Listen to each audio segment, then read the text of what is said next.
A la izquierda podéis ver exactamente los valores de los bines, los valores según el diagrama de ANSI, que veríamos en este cuadrilátero y que tendría realmente que proporcionar el proveedor de LED a un fabricante.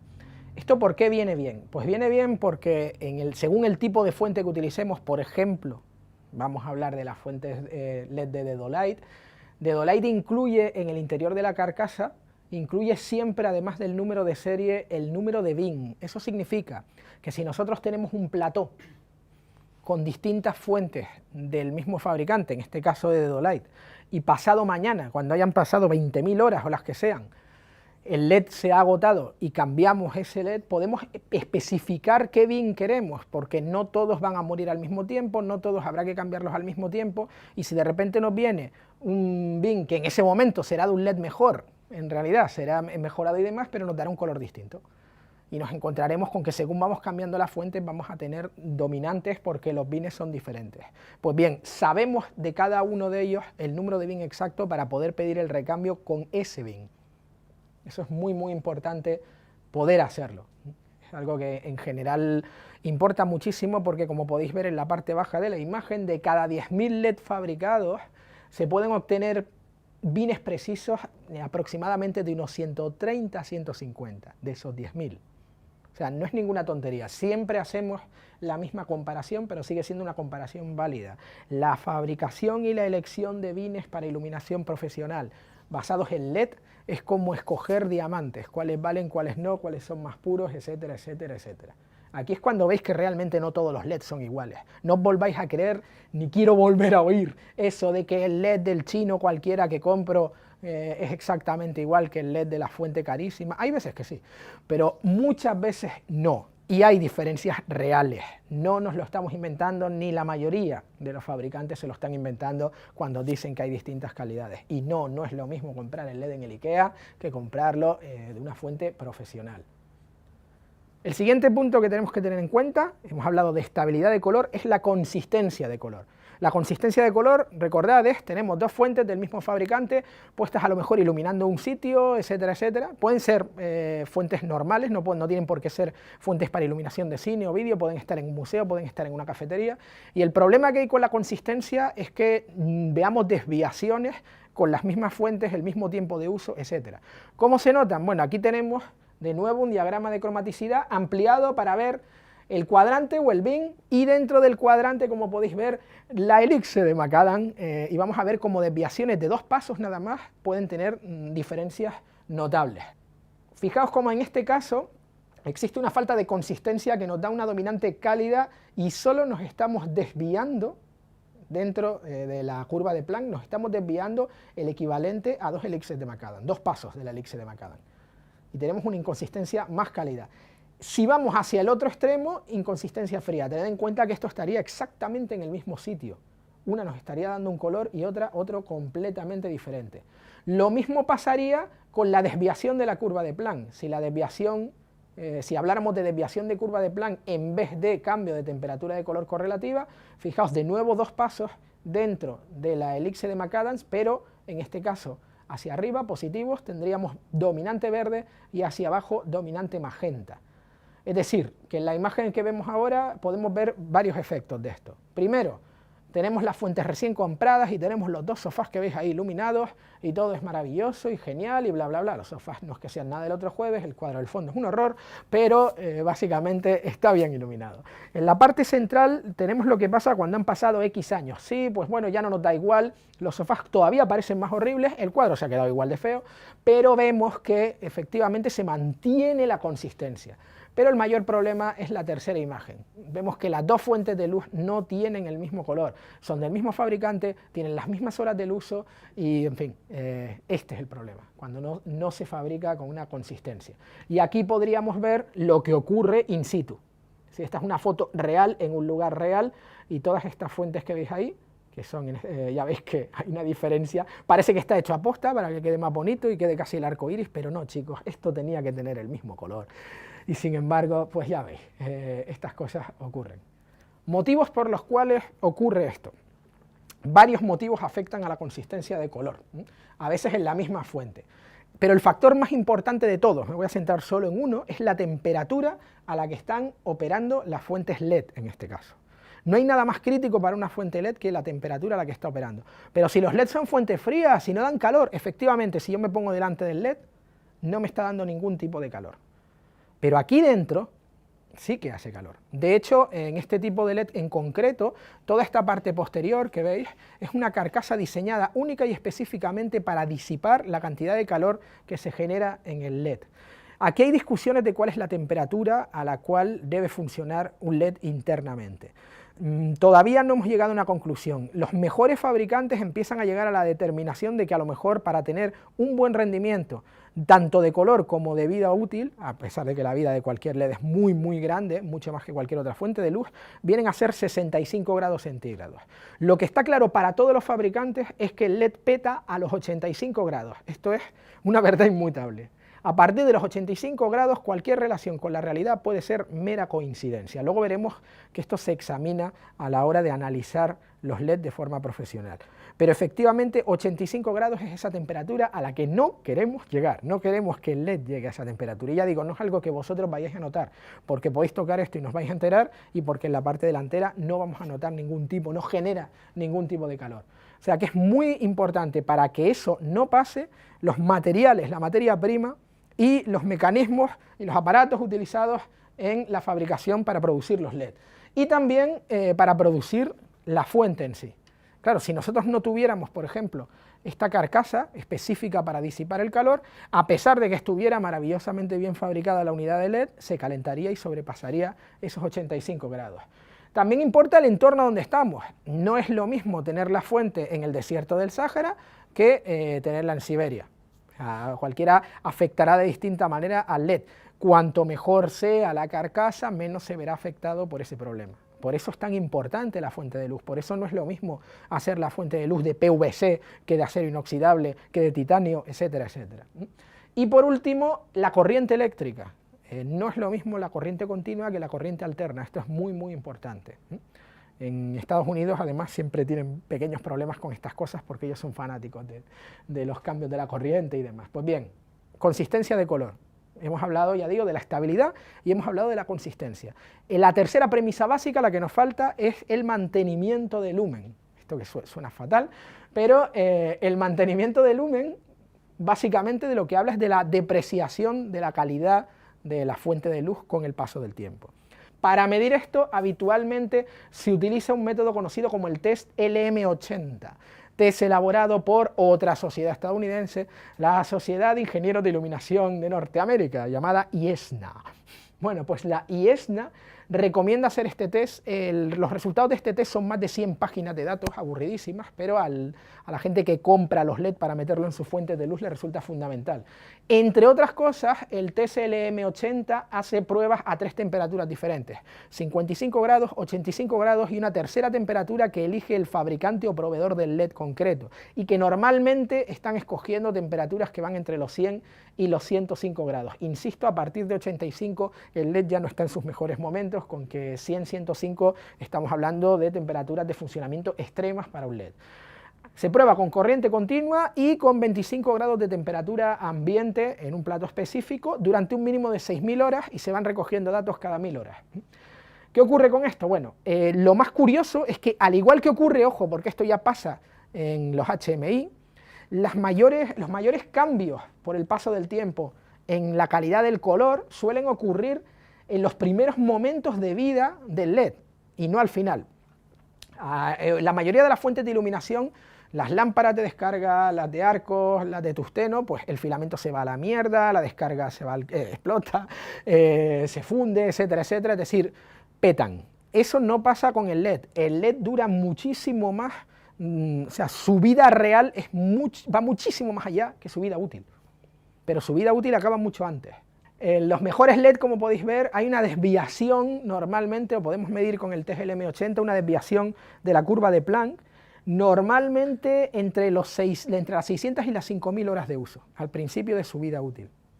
¿Qué pasa más allá de las 6.000 horas de uso? Claro, el TGL M80 llega hasta las 6.000 horas. Esta gente no puede estar toda su vida examinando una fuente de luz. No hay ningún dato fiable, porque aquí ya son datos de los fabricantes, no hay ningún dato fiable de fabricantes de iluminación LED más allá de 6.000 horas. Y eso es bastante preocupante, no lo sabemos. En el mejor de los casos, en los LED de mayor calidad que se han podido analizar, se cifra de manera más o menos conservadora un máximo de 20.000 horas y a partir de ahí habría una depreciación que sería ya inaceptable o que sería notable, notoria. Ya digo, se dice por decir porque básicamente no hay pruebas fiables más allá de las 6.000 horas, pero podemos establecer que sí, que de estas 50.000 horas que te dice el fabricante de LED del IKEA y tal, que te va a durar todo, pues en los mejores LED del mercado te garantizan entre 16.000 y 20.000 horas más o menos, y ni ellos mismos lo tienen claro a día de hoy. Desde luego es muchísimo más que las 200 horas que te va a durar una fuente de tungsteno de las mejores, o sea que no está mal. De modo que, ¿cómo analizamos todo esto y cómo lo medimos? Hay varias propuestas. En primer lugar, tenemos el problema que decíamos antes del CRI, el índice de reproducción de color, que no nos servía para tanto.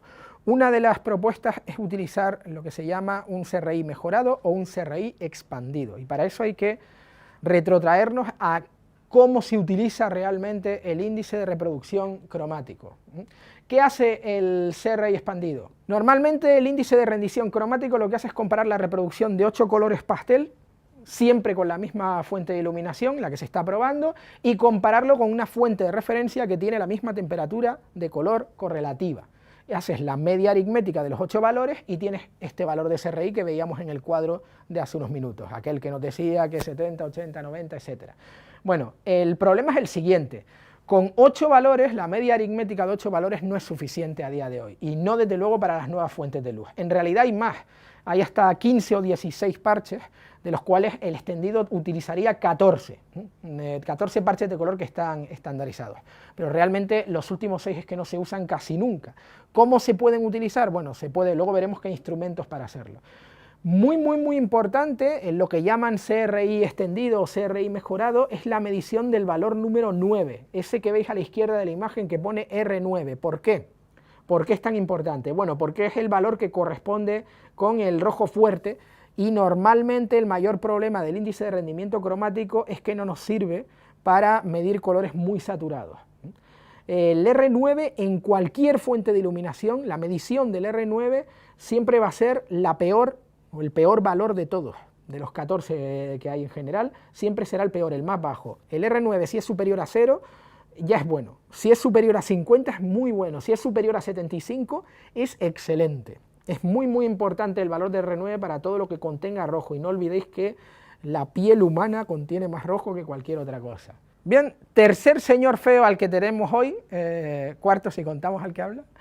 Este señor de aquí es el señor Munsell. El señor Munsell, que era pintor, y muchos lo conoceréis, fue el responsable de establecer una de las primeras, o quizá la primera, escala cromática fiable para la medición del color.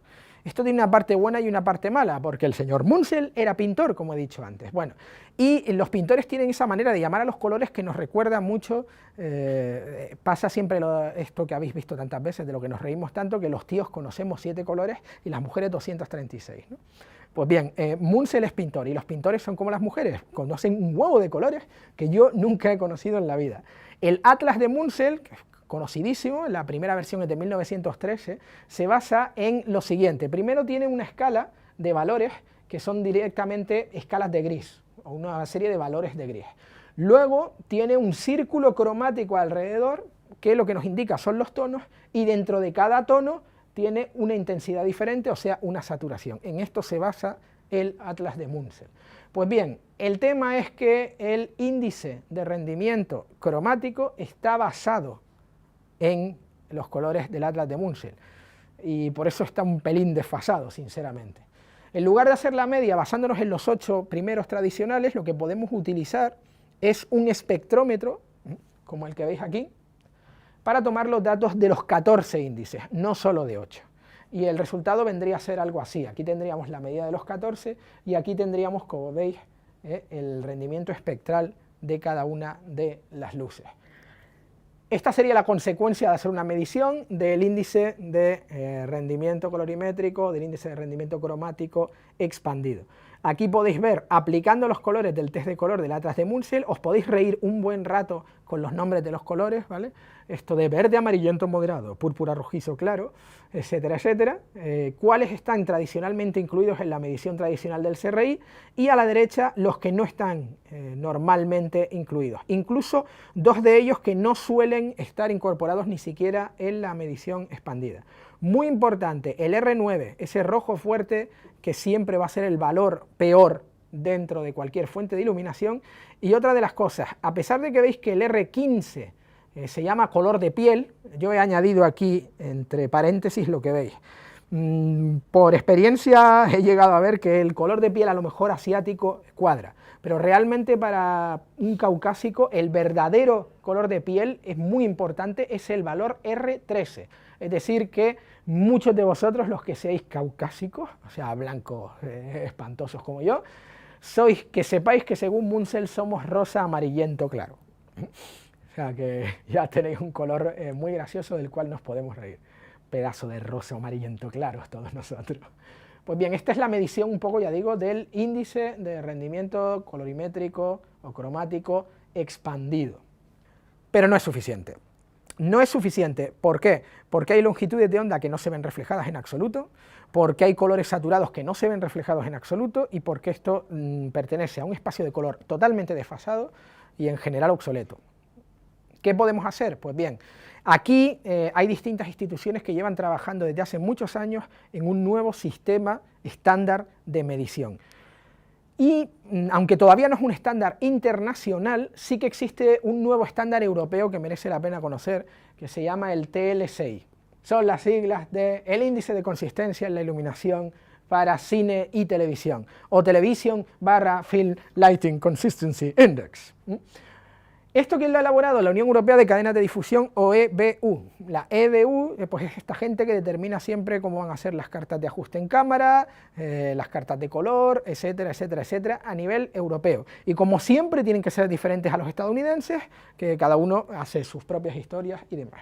Normalmente los europeos no pinchamos nada aquí, pero en este caso sí que se ha establecido en colaboración muy estrecha con la BBC, se ha establecido este nuevo índice, el TLSI.